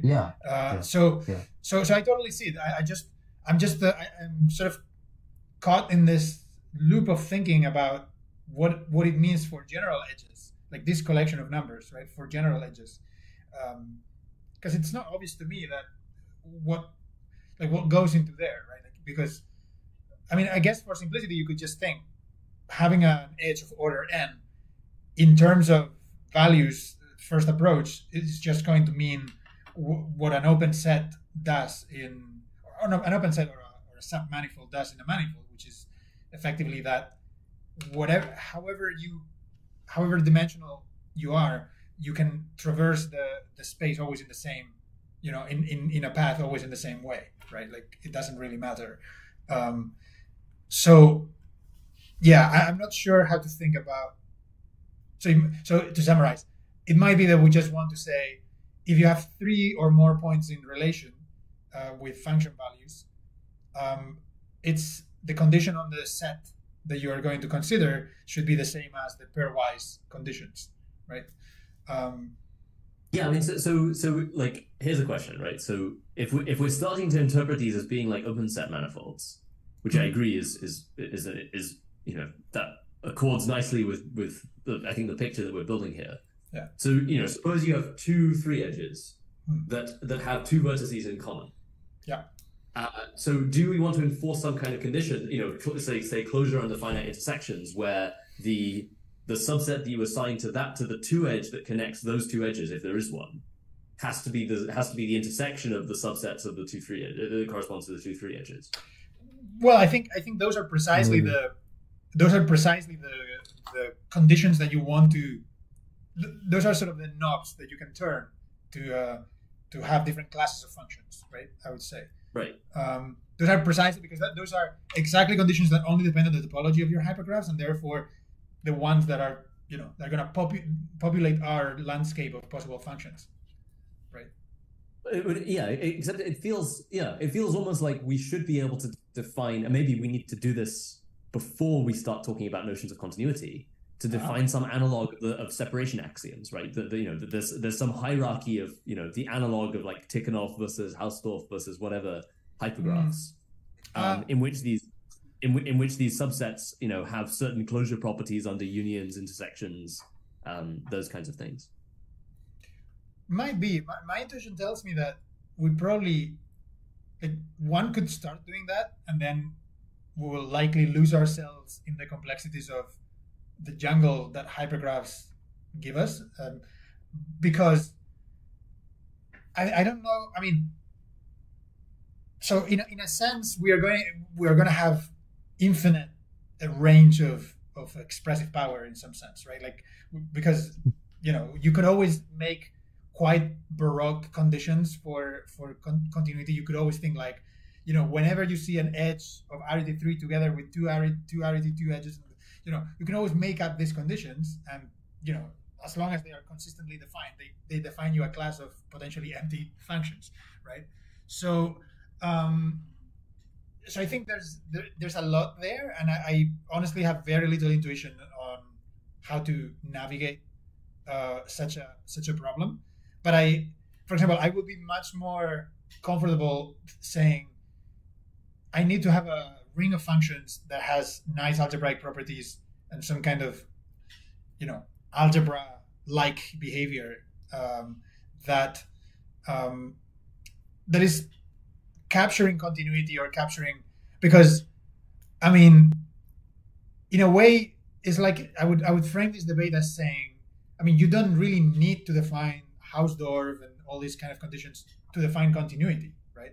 Like, no. Obviously that informs the discussion of continuity once you have it, but you can just discuss continuity and on its own basis, right? So that's, I would say, what we're doing here, that we have the playground, which is going to be hypergraph land, and we are coming up with what are the natural functions that inhabit this land, and then once we have the full taxonomy of everything that's possible, which I think we are narrowing down with this interval or subset kind of assignment to edges, then you can say, well, there are these species and there's this and this that, and only this terrain this species inhabits, and so on, right? Like with further conditions. But I wouldn't say it's a condition now. I wouldn't say it's a prerequisite that we go into the depths and details of that kind of stuff. Can I ask a bunch of stupid questions? Yeah. So just going back to this edges as places thing. Right? So why we're assigning some values to vertices right now? If we're thinking of edges as places, why we not assigning primary values to them? And these 3 vertices over here, like don't go back to the hypergraph. And the 3 vertices of this hypergraph doesn't have any particular value because they don't connect to hyperedges, right? So in between us, you assign values. So a single value is assigned a function kind of makes sense to me to be assigned to an edge. And then you're gonna think about what would be the set of values assigned to a vertex connecting them. But isn't And this it will just? depend on what actual edges it connects. But right? Nick, I think this is the same thing as last week, right? Isn't this just taking the dual perspective that you're? Because I think every time we discussed, I think you have the perspective that edges are sort of the pointed neighborhoods, and then the vertices are the intersections of these pointed neighborhoods. That's why I'm confused. It's like, why we are discussing values on hyper edges again if we just gonna talk about them as a single places, and we need to consider this path graph, as you called it, right? Well, I mean, at the risk of just repeating myself, but like what I said earlier was that the interpretation that I have of this, and I think at least Jonathan seems to share this interpretation at the moment, is that points, so vertices on your hypergraph are kind of literal representations of places, as points as places, right? Like pointed elements of your manifold, right? And then edges are a bit more contentious exactly how to interpret, but it's clear that in the 2-ary case, in the pairwise case, they are going to be some kind of one-dimensional submanifold structure that you can declare that exists between your points, because of this. It's essentially what Jonathan has been calling the cobordism perspective, I imagine, right? Where your edges are sort of modeling cobordism relations, right? So it's saying that if you share a vertex, it means that you share some boundary points, right, among those, which is literally the dual interpretation from what you're saying. I think what you're saying is perfectly sensible, but we are just so our geometry analogy works more literally, I think we are taking the dual perspective from yours, which is to say that vertices are the places, and so you can stand on a vertex, right? You can sit there and take a value on a function and look at other vertices as places you want to go to, and then edges are the betweenness information. So you always traverse edges. Like your travel is through edges. Your existence, your static. But then it's like a complicated. Then you get into this trouble with whether it's like linear interpolation, quadratic interpolation. But how? Right? But when you have an incidence, it's always binary edge, so it's kind of always linear. I was just about to say. I mean, so when you switch to the dual, I agree it's clearer, but then you lose you kind of lose the expressive power of hypergraphs, right? Because you're just converting everything into binary instance relations. But you convert in a hypergraph, so you kind of still maintain this information about underlying hypergraph. It's just the actual. Yeah, but all the nice geometry associated with, like, a 2-edge is a path, and a 3-edge is like is the collection of values in the triangle, etc. Those go away as soon as you are thinking about instance relations, don't they? Yeah, but maybe that's the thing that you have to build again, but from this incidence perspective. It's like if you have an incidence. Yeah, that's the thing with the partial order, right? Like, I only took into account the incidence relations, and the structure wasn't enough to give geometry. But I don't know. So this is now rapidly descending into a kind of quasi-religious, like, I prefer this perspective over this one. But I think, I don't know, I at least find, and yeah, from I think it seems like Carlos has somewhat of the same intuition, that this idea that, because, okay, what I like about this, and maybe this is bad because it's assuming some a priori notion of space or whatever, but the idea that, you have point values of your function, then you have values that function can take over a one-dimensional subspace, which are like your 2 edges, or values that it can take over a 2-dimensional subspace, which is like your 3 edges, values that can take over a 3-dimensional subspace, which is like your 4 edges, and so on. I think it's okay. Let me put it like this. It's a lot clearer to me how you would go about building up things like simplicial geometry and so on out of that picture than if you collapse everything to binary instance relations. That's not I realize that's not an argument for not collapsing it into binary instance relations, but I just think it's a harder thing. Or at least the path that way seems less clear to me. And then also on top of that, I would second what you just said, but I will also say, what do you really gain in that perspective? Because I mean, I think the problem that we're running into this idea of what it means to assign values to edges if the vertex values are clear and so on. I think that problem is unchanged in your perspective. It's just that it has a different formulation because edges and vertices are sort of switching roles in the interpretation. But you're still going to say, okay, so if I assign a definite value to an edge, right? I still want to say, what does it mean to have this value on this edge and this other value on this other edge that is incident, right? So you probably want to say something, that the vertex they are both incident on has some kind of average or continuity condition there. Like, I just don't see how the... But at least it's linear, right?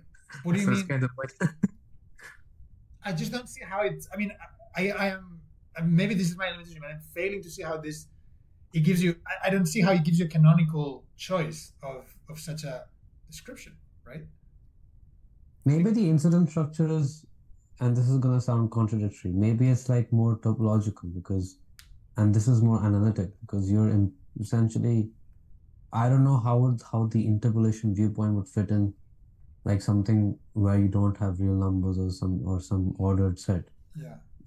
But the incidence relation is like the most minimalistic thing that you can get, right? And it does contain all the information of the hypergraph. Yeah, I just think that, honestly, as far as I understand what Nick has been proposing in the last few meetings, my understanding is that your perspective, Nick, is entirely equivalent to what we're doing, and you just shift to dual incidence hypergraphs instead of...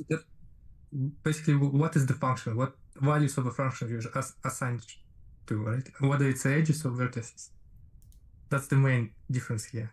Right? Yeah, but we are saying, but because we are concluding in our perspective, we are concluding that we need to give value to both in some sense, right?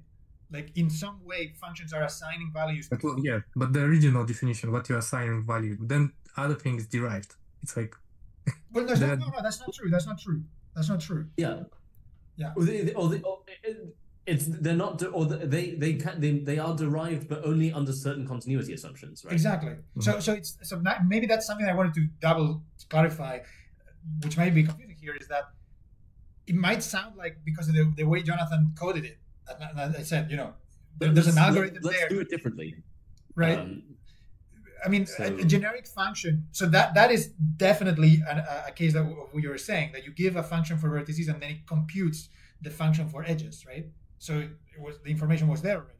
But the general definition of function should be something that assigns to vertices whatever, and then assigns to edges whatever, probably of the right data type, right? So in this case, we are just considering sets of values. But that, because we are concluding that this should be the case in both cases. That's why I'm saying that it's entirely equivalent, because in your dual perspective, you will have to assign values to edges and vertices just the same, but they will have the dual interpretation, right? Yeah, the actual conditions would change, how you would specify them, right? Of course, yeah. You understood the pictures. Yeah. It's just maybe the argument is that which one is better, more natural. How in what picture these conditions would be. And I think it's just a picture, right? So that's why it's good to call it a picture, because it doesn't technically constrain much, right? So I think for us, this is looking more intuitively geometric, and we have much more intuition on how to come up with hypotheses of what could be good definitions and so on. Your picture is probably better for things like cohomology or checking like gluing conditions and things like that, probably, right? I mean, I just have a more geometric mind, and maybe I'm seeing more the places kind of perspective. But yeah.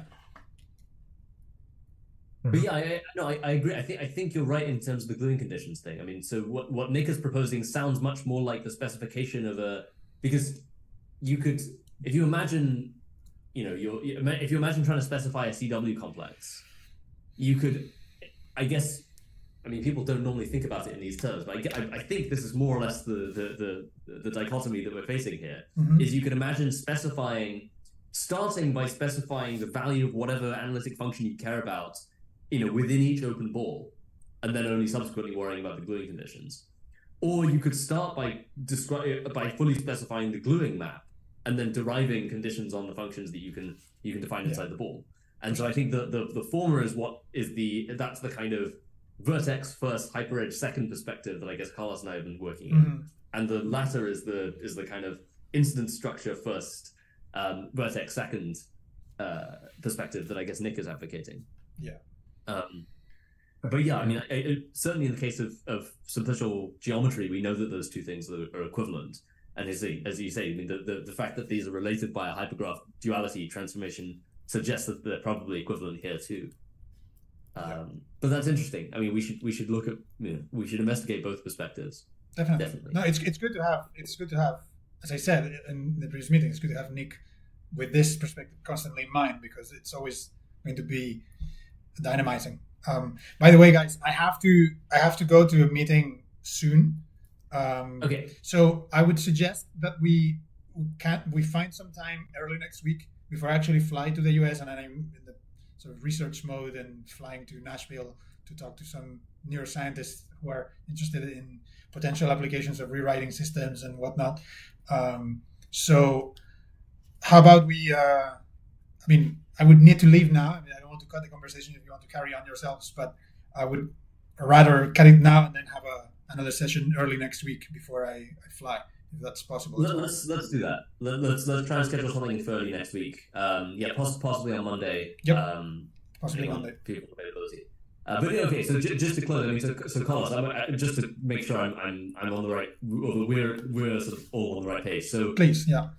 In this picture, this would be like, this is the minimal sort of subset population that you would expect, right? Correct. Yes. And then anything on top of that is going to. So this is like you're assuming no continuity conditions. Any additional structure is going to restrict, the continuity classes of functions that you can that are compatible with that assignment. Yeah, and I mean, I don't know if this is assuming. Yeah, it's, as I said, I don't have a good intuition about these higher order edges, because, like in the pairwise case, I can clearly see that if you have something like an order, then that the fact that you're sort of one-dimensional plays nicely with the fact that you have an order. It's kind of the same thing, right? It's conceptually the same idea. I don't think this intuition is fundamentally different, right? It's just so if you imagine, as I say, this is like, you've got a function, and this hyperedge is defining the values that function can take on this two-dimensional subspace. Then it's like, in this case, we've just assumed that it's piecewise constant again. That there's some sure. Okay, in that sense I agree. Yes, that's right. Yeah. And then whereas this picture is assuming that you've got some minimum. Again, this is the next sort of the next natural continuity condition, which is that it's you've got some kind of linear or possibly quadratic interpolation. And then as I said, you can always make this a bit more sophisticated by imposing conditions between edge values, right? Which is where you're gonna have some notions, right? And I think that there maybe we won't be able to avoid thinking about the instance structure. Yep. At that point, I agree. I think because there will be pairwise restrictions, which we should maybe in our next meeting we should try and brainstorm. What would it? So things like, what would it mean to say that these assignments of subsets to hyperedges are closed under certain set theoretic operations, right? What the relationships are across these binary instance relations, that'll be a part of that discussion. Yeah, and which is directly connected to what I was mentioning about gluing conditions, right? Because if we're going to think of the points as the overlaps of this open or subspaces, right? I mean, it will be the natural perspective to take. So it was great to have Nick insist on this perspective once more, because it's always bringing good stuff for sure. Absolutely. Okay, well then, all right. let's close for today, and then we'll pick back up next week. Yeah. Hold on. Sorry. Yeah. Last point. If you have like a two-edge, the subspace that is spanned by these values, how does that? I'm not clear. How does that fit in the interpolation picture? How are you imagining? What direction do you go in these three vertices to traverse the value? So it's not a direction, right? It's the possible values that this function assumes. Right. So if you take the two-edge case, right? So what we're saying is, we have a function and we only know its values at 2 points, and then you've got everything in between. What possible values can it take there? So at the minimum, we know it has to take those 2 points. You could have a piecewise constant thing with a discontinuity. Yeah. But it could also take on more values, and the more values it takes that imposes more restrictions. Okay. Right. The more continuous it is somehow. And it's just the same here, right? So now you're saying, okay, well, we've got 3 points that form the boundary points of some two-dimensional subspace. What values can the function take in that two-dimensional subspace? Yeah. And as Carl says, I think we're explicitly not assuming any ordering here. Yeah, exactly. So it's like for a given restriction, if the density of if the number of functions which are continuous is greater with that restriction, then it's like more of a continuous restriction. I don't think we have. At least I don't see a clear-cut way of making a statement of the type that you're making. But because I think we just nailed down that this is probably a good idea to consider sets, and then to see what kind of structure we impose on these sets is going to inform different conditions and different. But I think this is we should give it the space and time that it requires, right? So I don't want to rush it. The only question I had was, sorry to delay, but if you have an edge between two vertices, and then you specify the set of values the function can take. So if you specify some very varying values, which are like crazy, 100 varying values, then it's probably easier to just say that it's piecewise than to say that it's continuous. So maybe is that what you're thinking about, or how I agree. If it's just like linear interpolation, then it makes sense to think of that function as just being a straight line. But you can also have a continuous function which goes here and here, but the likelihood of the function being that way is less. Is that how you think? I mean, but that plays with the internal structure of your number system, right? If the numbers are well ordered, then you can make claims about the range of variation within your set, or the length of the interval, or things like that. But in general, we are keeping it quite flexible at this point, and we'll try to work it out in detail, right? So essentially you have to nail this now. Okay. Yeah.